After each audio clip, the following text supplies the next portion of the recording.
Баткен шаарынын тургуну Мактым Кожонова дайынсыз бойдон калууда. 2020 жылдын 23 ноябрь күнү 20:30 чамасында Баткен шаарынын 45 жаштагы тургуну Мактым Кожонова жашаган үйүнөн чыгып кеткен бойдон кайра кайтып келген эмес. Бүгүнкү күнгө чейин издөө иштери жүрүп келет. Тилекке каршы азырынча жыйынтык жок. Кызыл жол кварталынын тургундары жана Мактым Кожонованын жакындары облустук милиция кызматкерлери менен биргеликте издөө иштерин улантып келет. Издөөгө көмөк көрсөтүп келген Алымбек Бегматов жалпы элге кайрылып өттү. Саламатсыздарбы? Мына Баткен шаарынын Кызыл жол кварталынан биздин келүүбүз бүткөнүбүз жок. Бир кыйла күн болуп калды. Ошону издеген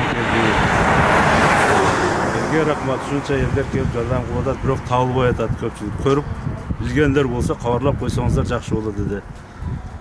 Мына бүгүн дагы ушунча жамаат менен кайра дагы издеген чыгып атабыз. Дагы бир жолу айтам, көргөн билгендер болсо кабарлап коюңуздар. Ушул үйдө Мактым Кожонова жашаган. Бул үйүнүн үстүндөгү сел арыкты тоскон дамбанын үстүндөгү жол. Анан биз арыкты көрдүк деген жери мына ушул арык болот.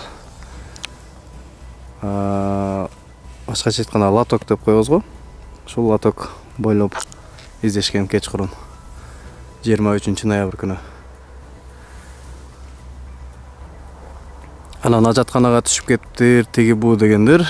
Ажатканалардын баарысын көрүшүптүр. Үйдүн айланасындагы жана ошондой эле тоо этектердин баарысын бүгүн дагы милиция кызматкерлери издеп жатат.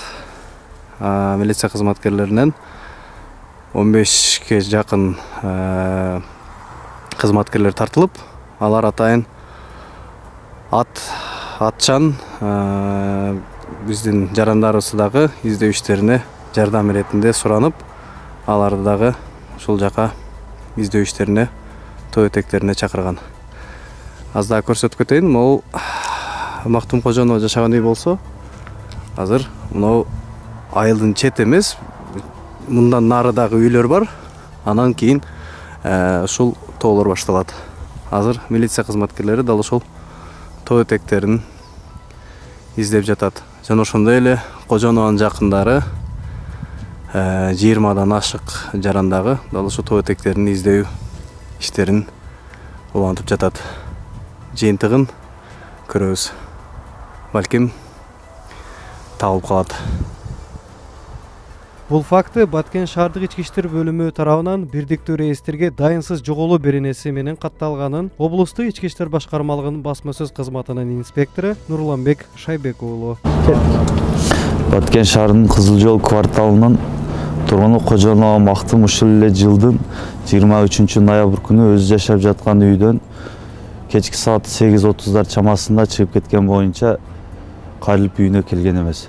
Бул факт Баткен шаардык ички иштер бөлүмүнүн кылмыштардын жана жоруктардын бирдиктүү реестрине адам жоголуу фактысы менен катталып, бүгүнкү күндө Баткен шаардык ички иштер бөлүмүнүн кызматкерлери жана Баткен облустук ички иштер башкармалыгынын кинология кызматтык иттери жана ошондой эле Баткен облустук криминалдык милиция кызматынын кызматкерлери күчөтүлгөн тартипте иш алып барып атат. Бүгүнкү күндө облус аймагы жана кошуна өлкөлөрдөн да издөө иштери жүрүүдө.